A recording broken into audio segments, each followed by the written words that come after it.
నమస్తే అండి అందరికి. సో ఇప్పుడు ఇంతవరకు గోవు గురించి తెలుసుకుంటున్నాం. గోవు నుంచి వచ్చే గవ్యాలు ఏంటి? గోవు నుంచి ఏవైతే ఉందో పంచగవ్య అని చెప్తున్నారు కదా. పంచ అంటే 5, వచ్చే గవ్యాలు గోవు నుంచి వచ్చినాయి కాబట్టి ఏవైతే ఉంది అంటాం. సో ఫస్ట్ ఆవు దగ్గర నుంచి వచ్చేది పేడ, గోపేడ. ఇందులో ఎన్ని రకాలు ఉంటాయండి? ఒక 100 గ్రాములో దాదాపు 300 కోట్ల సూక్ష్మజీవులు ఉంటాయి. సో గోపేడలో ఏముంటది? మొత్తం అంతా భూమి తత్వం. ఇదేంటంటే పంచభూతాల నుంచి పంచ గవ్యాలు ఉన్నాయి. ఇది ఫస్ట్ గోపేడ నుంచి మనకి భూతత్వం ఉంటది. ఇది సేమ్ భూమే. ఇప్పుడు భూమి నుంచి ఏదైతే గడ్డి ఏదైతే వస్తుందో, మొక్కలు ఏవైతే వస్తున్నాయో అలాంటి మొక్కలన్నిటిని తినేసి మెత్తగా చేసుకుంటూ ఒక మంచి పేడ రూపంలో ఇస్తా ఉంటుంది. తిని గోపేడ అంటుంటాం. తర్వాత ఇమీడియట్ గా మనకు వచ్చేది రెండోది గోమూత్రం. గోమూత్రం గోమూత్రం గోమూత్రే ధన్వంతరి అని చెప్పేసి అంటున్నాం. గోమూత్రంలో ధన్వంతరి మహారాజు ఉంటాడంట. సో గోమయే వసతే లక్ష్మి. గోమాతలో లక్ష్మి. ఈ లక్ష్మి ఎంత ఉందో చెప్తాను, చాలా వరకు ఉంది. గోపేడలో గోమూత్రంలో ఏముంటుంది? గోమూత్రే ధన్వంతరి అంటాం. ధన్వంతరి అనే మహారాజు ఉన్నాడు కదా, అందులో అతను ఎత్తుంటే మన వైద్య రంగంలో మనకి ఇచ్చే ఒక మొదటి వైద్యం మన అందరికీ అందించే ధన్వంతరి మహారాజు అట. మూత్రంలో ఏముంటదండి? నత్రజని ఉంటదట, సల్ఫర్ ఉంటది, ammonia, copper, iron, uric acid, బంగారం, వెండి, రాగి, ఇంకా potassium, magnesium, calcium and salts, vitamins ABCDE ఉంటుంది, ఎంజైమ్స్ ఉంటది, క్రెటినిన్ అని చెప్పేసి ఇలాంటివి ఎన్నో రకాల గోమూత్రం ఉంటది. మళ్ళీ చెప్తున్నా, అన్ని జంతువులు ఉంటది. కానీ ఆ జంతువులు ముందు చెప్పుకున్నట్టు మాత అని సంబోధించలేం. రెండోది ఇంత పవిత్రంగా మనం చూడలేం. అందుకు గోమూత్రంలో చాలా మంచిది, మనకు కూడా చాలా మంచిది. మన మూత్రంలో కూడా చాలా వరకు విషయాలు ఉన్నాయి, సాల్ట్స్ ఉన్నాయి, అన్ని ఉన్నాయి. కానీ మన మూత్రంలో ఏంటంటే మనం తినే ఆహార పదార్థాలు, మన బుద్ధి కానీ ఇలాంటివి తమో రజో సత్వ గుణాలు ఉంటాయి, వాతపిత్త కఫాలు ఉంటాయి. ఇలాంటివన్నీ మనం బ్యాలెన్స్ చేసుకోలేం. కానీ ఆ జంతువు తనకు తనగా బ్యాలెన్స్ చేసుకుంటది. అండ్ ఇలాంటి ఐటమ్స్ అన్ని ఉన్నాయి కాబట్టి గోమూత్ర సేవనం చాలా చాలా మంచిది వ్యాధులు. రెండోది ఏంటంటే వ్యాధి ఎలాంటిదైతే ఉందో అది వైద్యుడు ఏదైతే నిర్ణయిస్తాడో అలాంటి గోమూత్రం తీసుకుంటే మంచిది. చెప్తాం గోమూత్రం ఎలాంటిది తీసుకోవాలి, ఏ గోమూత్రం తీసుకుంటే మంచిది, ఏ ఆవు గోమూత్రం ఎవరికి మంచిది అని చెప్తాం. తర్వాత మనకి ఇమీడియట్ గా వచ్చేది పాలు, గోపాలు, గోక్షీరం. గోక్షీరంలో మనకు తెలుస్తుంది ఇప్పుడు ఏమిటంటే విటమిన్ డి ఉంటుంది, కాల్షియం ఉంటుంది, మినరల్స్ ఉంటుంది. అండ్ మోరోవర్ వాటర్ మాత్రం 80% నీరు ఉంటుంది, శుద్ధ జలం. గోపాలల్లో ఏంటంటే శుద్ధమైన నీరు ఉంటుంది. తర్వాత అందులో ఫ్యాట్స్ మాత్రం 3.4 ఉంటుంది మాక్సిమం. తర్వాత ప్రోటీన్స్ ఉంటుంది, మినరల్స్ ఉంటాయి గోపాలలో. పాలని మనం ఏం చేస్తాం? పెరుగు చేసుకుంటాం. పాలను మళ్ళీ దాంట్లో కొంచెం పాలలో పెరుగు వేసుకొని దాన్ని సంస్కారం చేసిన తర్వాత అది పెరుగుగా మారుతుంది. ఆ పెరుగుని ఏం చేస్తాం? మళ్ళీ దాన్ని మజ్జిగ చేస్తాం. పెరుగును మళ్ళీ నీళ్ళలో వేసేసి మజ్జిగ చేసి, మజ్జిగ నుంచి వెన్న తీస్తాం, వెన్న నుంచి మనకి నెయ్యి వస్తుంది. ఈ రకమైన పంచగవ్యాలు వస్తాయి. పంచగవ్యాలు అంటే ఒకటి పేడ భూతత్వం, అండ్ మూత్రం ఆకాశ వాయుతత్వం, అండ్ మజ్జిగ కూడా ఆకాశం వాయుతత్వం. పాలు అనేది ఏంటంటే నీరు తత్వం. అగ్ని శుద్ధ అగ్ని ఏంటంటే మనం నెయ్యి. సో ద్రవరూప ఇంధనం అని చెప్పేసి మనం నెయ్యిను అంటుంటాం. చూడండి ఎంత మహర్షులు ఎంత ఇది, పాలల్లో వెన్నుంది, పాలలో పెరుగుంది, పెరుగులో వెన్నుంది, వెన్నలో నెయ్యి ఉందని చెప్పేసి ఎంత శోధించి ఈ ఒక్క జంతువులు ఉందని మనం తెలుసుకుంటాం. మళ్ళీ చెప్తున్నా, ప్రతి ఒక్క జంతువులు ఉన్న మనకి దగ్గరగా ఉండే ఒకే ఒక్క డొమెస్టిక్ యానిమల్, మనకి సాత్వికంగా ఉండే యానిమల్ ఏదైతే ఉందో ఇది గోవు అని చెప్పేసి అనుకుంటాం. సో ఈ రకమైన పంచగవ్యాలు, పంచ మహాభూత తత్వంతో మన శరీరాన్ని ఇంత ఎక్కువ ఎనర్జీ కావాలి, మనకి మోక్ష సిద్ధి కావాలి, మనకి ఆరోగ్యం బాగుండాలి అని చెప్పేసి మనకి ఈ జంతువుని మనం ఎక్కువ వాడుతా ఉన్నాం. దాని తర్వాత శాస్త్రీయత, పాలల్లో శాస్త్రీయత మనం ఇప్పుడు మాట్లాడుకున్న ఏదంటే ఎవరైతే ల్యాబొరేటరీ టెస్టింగ్కి వెళ్ళామో అది లాక్టిక్ ఉంటుంది, A2 మిల్క్ అని చెప్పేసి అంటాం ఈ ఒక్క జంతువు. అదే జెర్సీ గానీ హెచ్ఎఫ్ గానీ ఉంటే దాన్ని A1 మిల్క్ అంటాం. సో మనకి ఉండేవి ఏవైతే ఉన్నాయండి, ఇది మన ఏనుగు ఉంది, అది కూడా పాలిస్తుంది, గాడిద ఉంది పాలిస్తుంది, ఇవన్నీ A2 కింద వస్తుంటాయి. కానీ మనం తీసుకోవాల్సిన ఏదైతే జంతువు తాలూకు పాలు ఏదైతే ఉందో శుద్ధమైన, సాత్వికమైన అండ్ ప్రయోగపూర్వకంగా ఏదైతే నిర్ధారించి, అంటే పాలల్లో 2.6 ఏదైతే ఫ్యాట్స్ ఉన్నాయో 3.4 వరకు ఉండే ఫ్యాట్స్ అది మనిషి అరిగించుకోగలడు కాబట్టి అలాంటి తీసుకుంటాం. సో ఎవరికైతే ఈ పాలల్లో శాతం, అంటే పాలల్లో కొవ్వు శాతం అనేది ఎక్కువగా కావాలంటే వాళ్ళు గేదె పాలు తీసుకుంటారు, లేకపోతే మిగతా మేక పాలు కానీ గాడిద పాలు కానీ, మోకాళ్ళ నొప్పులు ఉంటే గాడిద పాలు తీసుకుంటారు. సో సృష్టిలో అన్ని జీవులు ఒకటే. మనం ఒక ఆవే బాగుంది, మిగతా అన్ని మంచివి కాదని మనం ఏనాడు అనుకోవాల్సిన పని లేదు. మనం ఈ ఒక్క జంతువుని మనం సాకితే మిగతా దీని వల్ల మన మోక్ష సిద్ధి జరుగుతాం, మిగతా జంతువులు మిగతా కార్యాలు జరుగుతున్నాయి. సో ఇక్కడ మరొక విషయం జరుగుతుంది. ఇందులో ఉన్న శాస్త్రీయత ఏంటంటే అది మనకి పనికొచ్చి, ఏదైతే మనకి కావాల్సిన ఐటమ్ ఇస్తూ మనకి పనికిరాని ఐటమ్ తింటూ మనకు కావాల్సిన పాలు పేడ గోమూత్రం ఇస్తుంది. అది ఎలా అంటే ఒక మొక్క తీసుకుంటాం. ఈ మొక్కలో 20% మాత్రమే ధాన్యాల రూపాలు, అంటే వరి తీసుకుంటే 20% వరకే ధాన్యం మనం తినగలం. మిగతా ఏదైతే గడ్డి ఉందో ఆ గడ్డి తను తింటది. గడ్డి తను తిని మనకేం చేస్తుంది, శుద్ధమైన పేడ లేకపోతే పాల రూపంలో మనకి అమృత తుల్యమైనవి వేస్తుంటాయి. సో మనిషికి పనికిరాని గడ్డి తను తిని మనకి మనిషికి పనికొచ్చే మూత్రము పాలు పేడ అన్ని మనకి ఇస్తున్నాయి. చూసారు ఎంత శాస్త్రీయంగా ఉంది. ప్రతి ఒక్క జీవిలో ఉంటుంది, కానీ మనకి పనికొచ్చింది ఇంతవరకు ఉంది. కాబట్టి మనిషికి పనికిరాని గడ్డి ఆకులు అలములు ఏవైతే ఉంటుందో అన్ని తింటారు. మళ్ళీ చెప్తున్నాను, ఇందులో మనిషికి పనికి రాని కొన్ని ఆకులు ఉంటాయి, అంటే మనం అర్కపత్రం అంటాం, కొన్ని రకాల చేదుతో కూడిన తార్పిని ఉంటాయి. ఇలాంటివి తినితే అది పోతుందని చెప్పేసి అది తినకుండా ఎంత ఎత్తున ఒక పుట్ట మీద గాని గోడ మీద గాని ఆ చిగురు టాకుంటే ఎక్కి ఎక్కి ఎక్కి మరి తీసుకొని వస్తుంటారు. ఒకప్పుడు ఏమయ్యేదంటే ఇంట్లో నావులు చాలా వరకు మొత్తం దొమ్మరోడు ఎవరైతే ఉంటారో వాళ్ళందరూ వచ్చి ప్రతిరోజు ఇంట్లో నుంచి ఆవు తీసుకెళ్లిపోయి అక్కడి నుంచి వాడు మొత్తం మేపుకుంటూ వస్తుంటాడు. మేపుకుంటూ వచ్చి మళ్ళీ అదేం చేస్తుంది, అలా మొత్తం ఒక 10 గంటలు బాగా తిరిగి మళ్ళీ మన దగ్గరికి వచ్చి మన ఇంట్లో పాలిస్తా ఉంటది. ఎవరికైతే రోగం ఉందో, ఫర్ ఎగ్జాంపుల్ యజమానికి కానీ ఏమైనా రోగం ఉంది అంటే ఆ రోగాన్ని గ్రహిస్తుందంట. గ్రహించేసి వీడికి ఎలాంటి తింటే మంచిది పనికొస్తుంది, వీడికి ఎలాంటి తింటే ఆరోగ్యం బాగుంటది అని చెప్పేసి అలాంటి వనమూలికలు తినుకుంటూ వస్తుంటారు. మళ్ళీ ఆ ప్రతి వనమూలికలు మనం తినలేం, కొన్ని రకాల వనమూలికలు మనం అరిగించుకోలేం కాబట్టి ఏం చేస్తుంది, అది అరిగించుకొని మనకి పాల రూపంలో ఇస్తుంది. ఆ వనమూలికలతో కూడుకున్నవన్నీ మనం తీసుకోవచ్చని ఈ గోశాస్త్రం ఏదైతే ఉందో శాస్త్రబద్ధంగా మనకు చెప్తుంది. సో దీని వెనక ఆర్థిక సాయం కూడా ఉందంట. వ్యవసాయానికి సంబంధించిన ఎన్నో రకాల ఆర్థిక సాయాలు మనకి రైతన్నలకి ఇప్పుడు అందిస్తుంది. ఫస్ట్ ఆఫ్ ఆల్ ఫెర్టిలైజర్స్ కింద ఎరువుల కింద ఒకప్పుడు గోపేడనే వాడేవారు, కానీ కొన్ని మన ఇంగ్లీష్ వాళ్ళ కల్చర్, పాశ్చాత్య సంస్కృతి ఎక్కువైపోయి మనం ఏం చేస్తున్నాం, ఆ ఫెర్టిలైజర్స్కి వెళ్ళిపోతున్నాం, దిగుబడి ఎక్కువ కావాలి అని చెప్పేసి మారిపోతున్నాం. సో దీని పేరు లక్ష్మి. ఎందుకు అలా చిక్కుతుంది అంటే దానికి 3 రోజులు ఉన్నప్పుడు, అది పుట్టి 3 రోజులు ఉన్నప్పుడు వాళ్ళ అమ్మ చనిపోయినప్పటి నుంచి ఆ రోజు నుంచి నేను గోశాల పరిచయం అవడం, అది ఆ రోజు నుంచి నేను పాలు పెట్టడం, అది నాకు బాగా అలవాటు అయిపోయి అది పాలనుకొని ప్రతిసారి నేను చెప్తా ఉంటాను. సో ఇలాంటి సాత్వికత, ఇలాంటి బంధం ఏదైతే ఉందో జంతువుల మధ్యలో మనం ఎక్కువ చూడొచ్చు.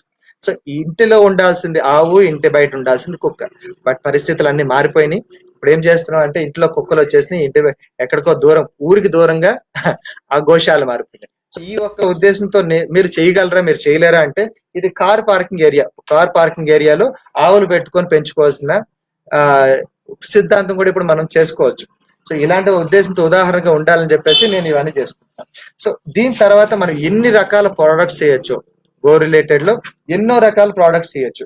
ఈ ప్రోడక్ట్ లో ఒక్కొక్కటి నేను ఎక్స్ప్లెయిన్ చేస్తా ఉంటాను. సో ఈ మధ్యలో అంటే ఒక 50 సంవత్సరాల కాలంలో మనకి పాశ్చాత్య సంస్కృతి బాగా పెరుగుతుంది, వెస్ట్రన్ కల్చర్ ప్రతి ఒక్కటి పెరిగిపోయింది. అంటే మనం అడ్వర్టైజింగ్ లో మీద ఆధారపడిపోతున్నాం.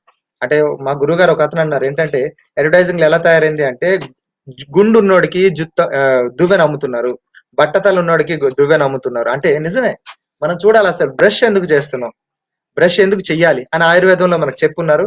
కానీ మనం ఏం చేస్తున్నాం, దాన్ని బ్రష్ చేసుకుంటున్నాం, దాన్ని పేస్ట్ పెట్టుకుంటున్నాం, ఈ పేస్ట్ బాగుంటుంది, ఈ బ్రజల్స్ ఇంకా పెద్దగా ఉంటాయి అని విపరీతం అడ్వర్టైజింగ్ చూసేసి మనం ఏం చేస్తున్నాం, అదే కరెక్ట్ అని చెప్పేసి వేస్తున్నాం. నిజానికి బ్రష్ చేయాలి అనుకుంటే దానికి కావాల్సింది ఏంటి కావాలి, కటు తిక్త లవణ కషాయ వగరు ఉండాలి, తీపి తప్పించి మిగతా ఉన్నవి అన్ని కావాలి. గోపేడలో వగరుంది, గోమూత్రంలో వగరు ఉంటుంది, సాల్ట్స్ అంటాం. సో ఇలాంటి కటుతత్వం ఏదైతే ఉందో అలాంటి వాటితో కూడుకున్న కొన్ని ఉత్పత్తులు మనం చేసుకునేవారు. లాంగ్ బ్యాక్ ఏం చేసేవారు, పిడకలు ఇచ్చేవి. ఆ పిడకల్ని ప్రతి ఒక్కసారి వాళ్ళు బ్రష్ గా మార్చుకుంటా, అంటే అందులో లవణాలు వేసి, సాల్ట్స్ వేసి, లేకపోతే వేప పొడులు వేసి ఇలాంటివన్నిటితో బ్రష్ చేసేవారు. వాళ్ళ పళ్ళు గట్టిగా ఉండేవే. కానీ ఈ రోజుల్లో గత 30 సంవత్సరాల నుంచి చూస్తుంటే థైరాయిడ్ వచ్చేసింది, పంటి సమస్యలు వచ్చేసింది. కారణం ఏంటంటే మనం ప్రకృతికి దూరంగా వెళ్ళిపోతున్నాం అంతే. సో చెప్పుకోవాలంటే ఆవు దగ్గర ఎంతో విజ్ఞానం ఉంది. ఆ విజ్ఞానం తెలుసుకున్న తర్వాత నుంచి ఏంటవుతుందంటే మనలో ఒక సాత్వికత పెరుగుతా ఉంది. సాత్వికత వచ్చిన తర్వాత ఏమవుతుందంటే మోక్షానికి మనకి దారి జరుగుతా ఉంది. సో దాని తర్వాత అయిపోయిందా, ఇప్పుడు మనం ఇప్పుడు ఈ శరీరం తీసుకున్నాం. ఇంకొక ప్రశ్న వేసుకునే ముందు మనం ఎందుకు నేను పాటించాలి? నేను కావాలంటే ప్యాకెట్ పాలు తెచ్చుకుంటాను, ప్యాకెట్ పాలు తాగుతాను. లేదు అంటే నేను నచ్చినట్టు నేను బతుకుతా ఉంటాను. లేకపోతే నాకు నచ్చినట్టు అగరబత్తులు వెలిగించుకుంటాను, నాకు నచ్చినట్టు పేస్ట్ చేసుకుంటా. ఇవన్నీ ఉంటాయి. నేను ఎందుకు ఇలాంటివి వాడాలి అనే ప్రశ్న. వాడు చనిపోతున్నాడు, నేను చనిపోతున్నాను. కానీ నేనే ఎందుకు ఇవన్నీ పాటించాలి అనే ఒక మనిషికి తనకు తన ప్రశ్న వేసుకుంటే ఇక్కడ తెలిసిన ఒకే ఒక విషయం ఏంటంటే మనం పంచభూతాలతో నిర్మితమైన శరీరం. ఈ శరీరం ఏదైతే ఉందో భూమి, నీరు, ఆకాశం అన్నిటితో కలిసిన ఉన్న ఒక శరీరం. ఈ శరీరాన్ని మళ్ళీ భూమిలో కలిపినాడు అంటే శివైక్యం చేస్తున్నప్పుడు మళ్ళీ ఎలాంటి రోగాలు లేకుండా, ఎలాంటి మనకి లోపల రుగ్మతలు లేకుండా మనం సేమ్ అదే విధంగా నన్ను అర్పించుకోవాలి అనుకుంటే పంచభూతాలని ఇబ్బంది పెట్టకూడదు. మన పంచభూతాలతో తయారైన శరీరాన్ని ఇబ్బంది పెట్టకూడదు. ఇక్కడ పంచభూతాలు ఉన్నాయి. అగ్ని ఎప్పుడు చాలా శుద్ధమైనది, స్వచ్ఛమైనది అగ్ని. దాంట్లో మార్పు లేదు. అందులో ఏది వేసినా దగ్ధం కదిలిపోతుంది. దాన్ని ఎవరు మార్పులు చేయాలి. ఆకాశం అంటే మనం ఈ రోజుల్లో శాటిలైట్స్ వల్ల పోయింది, అవన్నీ తర్వాత చూద్దాం. వాయువుని మనం ఎలా చేస్తున్నాం? వాయువుని ఎన్ని రకాల ఇప్పుడు కలుషితం చేసేస్తున్నాం. ఫర్ ఎగ్జాంపుల్ చెప్పాలంటే చాలా వరకు వాహనాలు వాడుతున్నాం, లేకపోతే చిన్న వెలిగించేసుకుంటున్నాం ఫ్యాక్టరీలు అని చెప్పేసి, లేదంటే మన ఇంట్లోనే ధూపాలని చెప్పేసి, అగరబత్తులు అని చెప్పేసి, కెమికల్ తో తయారైకున్న ఎన్నో రకాలైన వనమూలికలు యాడ్ చేసుకుంటూ, కెమికల్స్ యాడ్ చేసుకుంటూ వచ్చే ఏవైతే మనకి అగరబత్తులు ఉన్నాయో వాటన్నిటిని మనం వాడేసుకొని ఇంట్లో మనకి ఇప్పుడు ఊపిరితిత్తుల సమస్యలు పెరిగిపోయినాయి. ఊపిరితిత్తుల సమస్యలు చిన్నపిల్లలకి ఎక్కువ అవుతున్నాయి. ఎందుకంటే కొందరికి అగరబత్తులు పడవు. ఇంకొకరికి ధూప్ స్టిక్స్ వెలిగించామనుకోంటే దోమలు రాకుండా ఉండే ఇవి వెలిగించామనుకోండి, వాళ్ళలో ఉండే ప్రాబ్లమ్స్ అనేది చాలా ఎక్కువ అయిపోతుందండి. సో అందుకే ఏం చేశారంటే మనం ఇప్పుడు చెప్పుకోవాల్సింది అంటే వాయువుని మనం ఎలాగైతే శుద్ధంగా చేయాలి అని ఒకే ఒక్క విధానం ఏంటంటే ఉందో పిడక. పిడక. ఆవు పేడ ఏం చేస్తుంది అంటే ఆవు ఏం చేస్తుంది, బాగా అన్ని వనమూలికలు తింటది, బయటికి వెళ్తుంది, తనకి నచ్చింది, మనకి పనికొచ్చేవి అన్ని వనమూలికలు తిని ఒక దగ్గర కూర్చొని బాగా నెమరేస్తుంటది. అంటే మెత్తగా బయట నుంచి మళ్ళీ తెచ్చుకుంటూ మళ్ళీ బాగా బాగా బాగా నెమరేసి మెత్తని సాయిల్ చేస్తుంది. మెత్తని సాయిల్ చేసేసిన తర్వాత అందులో దాదాపు 60-70% మట్టే ఉంటది. ఈ మట్టి తత్వంలో భూతత్వంతో ఉండే వాటిని ఉంటాయి. దీన్ని మనం ఏం చేస్తాం, పడగానే మళ్ళీ ఒక దగ్గర స్టోర్ చేసుకుంటూ పిడకలు కొడతాం. ఈ రకమైన పిడకలు మీకు ఎలా అయినా కావాలంటే అలా కొట్టేసుకోవచ్చు. ఈ పిడకలు ఎండిపోయిన తర్వాత దాన్ని మనం ఇంట్లో కూర్చోండి కొంచెం యజ్ఞ పాత్ర కానీ లేకపోతే ఏదైనా మట్టి పాత్ర కానీ తీసుకొని అందులో పిడకలు వేయించి దాన్ని ఒక చిన్న నెయ్యి కానీ కర్పూరం కానీ వెలిగించేస్తే, ఇంట్లో దీపం ఉంటే దీపంతో వెలిగించేస్తే మంచి సుగంధభరితమైన ఒక వనమూలికలు చూడండి. ఇంట్లో మనం గంధం కానీ బాగా ఎండిపోయిన గంధం మొక్క వెలిగిస్తే ఎంత మంచి స్మెల్ వస్తుంది. అదే విధమైన గంధంతో కూడుకున్న కొన్ని వనమూలికలు తను తిని అది పేడ రూపంలో మనకి ఇస్తే దాన్ని మళ్ళీ ఎండగొట్టి మళ్ళీ మనం ఏం చేస్తాం, పిడకల్లో చేసి పిడకల్లో మళ్ళీ కాలుసుకోవడం వల్ల కొన్ని రకాలైన గ్యాసెస్ రిలీజ్ అవుతాయి.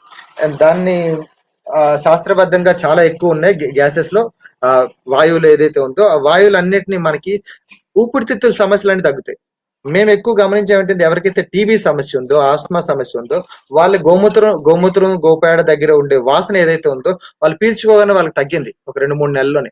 వాళ్ళు చేసే పని ఏం చేసామంటే గోశాలలో పెట్టేసి ఏమంటే మీ పని ఏంటంటే క్లీన్ చేయడం, గోశాలని శుభ్రం చేయండి అని చెప్పేసి అంతే. ఇంకేం మందులు ఇవ్వకపోతే 2-3 నెలల్లో మనం తినే ఆహారం ఏదైతే ఉందో అదే తింటున్నారు. కానీ జైవిక్ ఫుడ్, గో ఆధారితంతో తయారు చేసిన జైవిక్ ఫుడ్ మాత్రం ఇస్తున్నాం. ఎటువంటి కెమికల్ లేని ప్రతి ఒక్కటి తన శరీరంలో కెమికల్ లేకుండా మన ఏదైతే సంప్రదాయబద్ధకంగా తయారు చేసిన ప్రతి ఒక్కటి ఇస్తున్నాం. దాని వల్ల వాళ్ళు ఏమవుతుందండి, ఇలాంటివన్నీ తినేసి టీబీ తగ్గుతుంది, ఊపిరితిత్తుల సమస్య తగ్గుతుంది. మేబీ మాకు అవకాశం ఉంది అంటే ఈ కరోనా కూడా తగ్గించచ్చేమో. రైట్, ఇప్పుడు గురించి మాట్లాడు. ఇలాంటి భస్మంతో ఇంట్లో ఎప్పుడైతే చేస్తున్నామో ప్రతిసారి వాళ్ళు పీల్చుకోవడం వల్ల ఉదయం ఒక పిడక సాయంత్రం ఒక పిడక వెలిగించుకుంటే ఇంటంతటికి సరిపోతుంది. ఇంటంతటికి ఎప్పుడైతే సరిపోయిందంటే ఆ గాలి పీల్చుకోవడం వల్ల వాత రోగాలు తగ్గిందంట. చాలా మంది చెప్తున్నారు జాయింట్ లో ప్రాబ్లమ్స్ వస్తాయండి, ఆర్థరైటిస్ ప్రాబ్లమ్స్ ఉంటాయి, అవి కూడా తగ్గుతున్నాయి జాయింట్ లో. వాళ్ళు చూస్తుంటే సంధ్యావందనం చేసుకున్నప్పుడు కానీ ఇంట్లో అగ్నిహోత్రం ఎప్పుడైతే చేస్తున్నారో ఆ పిడక ఒకటి ఏదైతే వెలిగిస్తున్నామో ఆ గ్యాసెస్ తీసుకోవడం వల్ల వాయు శుభ్రపడుతుంది. ఈ వాయు శుభ్రపడడం వల్ల పంచభూతాల్లో ఏదైతే గాలి ఉంది ఆ గాలి అనేది శుభ్రపడుతుంది. ఈ రోజుల్లో సిటీలో చూసుకుంటే కార్బన్ మోనాక్సైడ్ చాలా ఎక్కువ అయిపోయింది.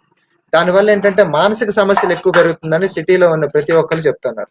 సో మానసిక సమస్యలు తగ్గించడానికి స్వచ్ఛమైన గాలి ఇంపార్టెంట్. పల్లెటూరులో చూసుకుంటే అక్కడ మంచిగా గాలి దొరుకుతుంది, పట్టణాల్లో చూసుకుంటే గాలి దొరకట్లేదు. ఆ గాలి దొరకకపోవడం అంటే స్వచ్ఛమైన గాలి దొరకకపోవడం వల్ల మనకి చాలా ఊపిరితిత్తుల సమస్యలు వస్తున్నాయి. ఈ సమస్యలు తగ్గించుకోవడానికి ప్రతి ఒక్కరు గోపేడకని, ఆవు పేడ అది కూడా తిరిగే ఆవు, అట్లీస్ట్ రోజుకి ఒక 5 గంటలైనా తనకు నచ్చింది తిరగాలి. అడవిలో తిరిగితే ఇంకా మంచిది, అండ్ పచ్చిక బయలు మీద తిరిగితే ఇంకా అంటే ఓపెన్ ఏరియాలో ఏదైతే ఉందో తనకు నచ్చింది తింటది. అది తినలేదనుకోండి మనం ఇవ్వాలి. శతావరి గాని కొన్ని రకాల వనమూలికలు ఉన్నాయి, గడ్డి, కల్లి, పుట్టి అని చెప్పేసి అంటుంటాం. ఇలాంటివన్నీ మనం సంగ్రహించి దానికి ఇస్తే అది తిని మనకి మళ్ళీ పేడ రూపంలో ఇస్తుంది. ఆ పిడకల్ని మనం ఎప్పుడైతే బాగా బాగా కాల్చుకొని మన ఇంట్లో పెట్టుకుంటే ఆటోమేటిక్ గా మంచి గ్యాసెస్ వస్తాయి. ఆ గ్యాసెస్ పీల్చడం వల్ల మనకి మంచిది, అండ్ మోర్ ఓవర్ దాని వల్ల వాతావరణ కాలుష్యం అనేది తగ్గుతుంది.